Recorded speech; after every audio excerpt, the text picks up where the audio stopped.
Hello Virgo, Sun, Rising, Venus, Signs, kamusta kayo? Sana po ay nasa mabuti kayong kalagayan. Welcome back po sa Star Tarot. Kung bago kayo rito, welcome din kayo. Thank you for your support. I truly appreciate it. God bless you all, Virgo. Pauna mensahe ninyo ay 4-leaf clover. Great good fortune. Virgo, napakaswerte ninyo. Siksik, liglig, umaapaw ang pwedeng swerteng dumating sa inyo sa ngayon. Kaya, i-claim nyo na to at saka i-align nyo ng inyong mga energies with this great good fortune. Kasi yung swerte na to, hindi lang ito sa isang parte ng buhay ninyo. This could be in various areas of life. Pwedeng siswertehin kayo ng bonggang-bongga sa pera, siswertehin kayo sa pamilya, kaibigan, sa trabaho, sa career, negosyo, yung mga ganon. We have secret admirer, Virgo. Meron kayong tagahanga. Sikretong tagahanga sa ngayon. Wow. You will be receiving or giving a precious gift. Ayan. So, pwedeng kayo yung merong isang importanteng mahalagang regalo na ibibigay or baka kayo yung makakatanggap nito. No? So, good luck sa you dyan. We have wedge. Someone is trying to come between you and a friend or something you want. Okay? Virgo. So, meron ditong nagtatry or magtatry na umepal, no, sa inyo. Meron ditong magtatry na siraan ka, isabotage ka, yung mga ganun ba, no? Siraan ka sa kaibigan mo, yung ganun. So, ingat kayo with those kind of people. Ma-figure out mo din naman yan, eh. Mararamdaman mo ang vibe, no, ng tao kasi unang-una, magiging uncomfortable yan sa harap mo. Diba? Kaya mapapansin mo na there's something off with the person. We have an exciting event. Wow, Virgo, mayroon kayong attendan, exciting event. Baka may mga party, okasyon, mga ganon, no? May mga announcement siguro sa trabaho, pwedeng ganon.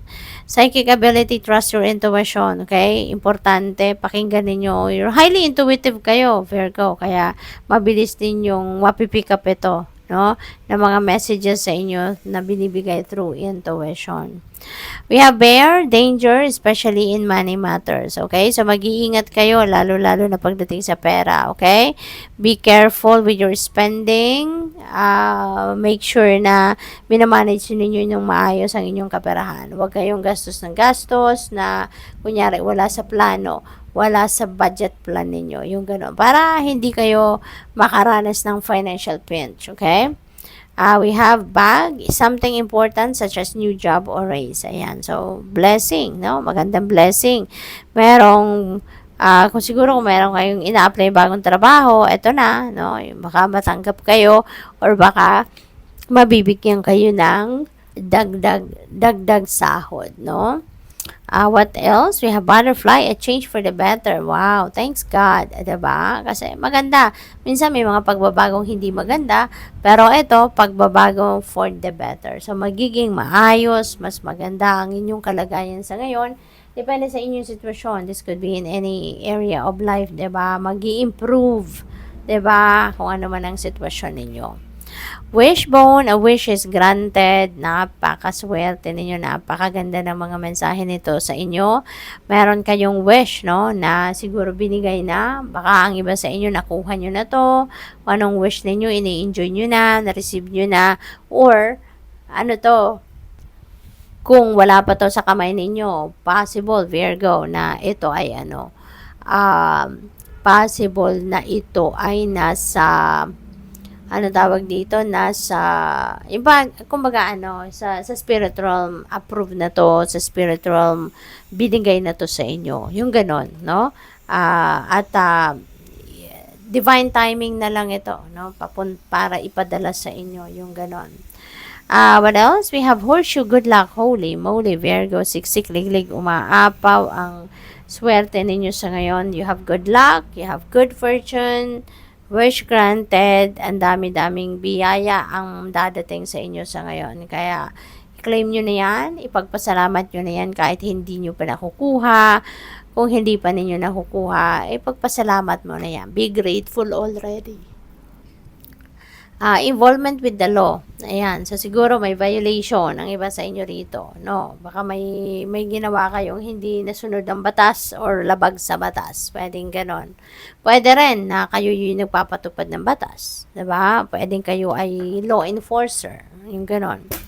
We have goldfish, increase in material wealth or spiritual growth. Ayan, so meron talagang perang paparating sa inyo, no? Merong kayamanan, no, na dadating. So, really, really beautiful.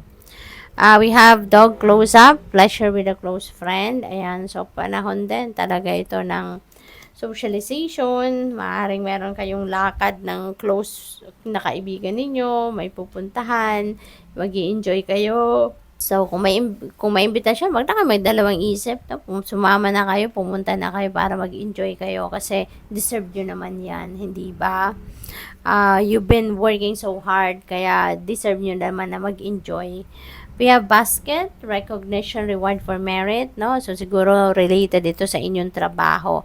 So, mara-recognize kayo, maaring merong success kayo na makakamit din sa ngayon pagdating sa trabaho kasi meron siguro kayong job well done na ginawa at maaaring ito ay mauuwi sa isang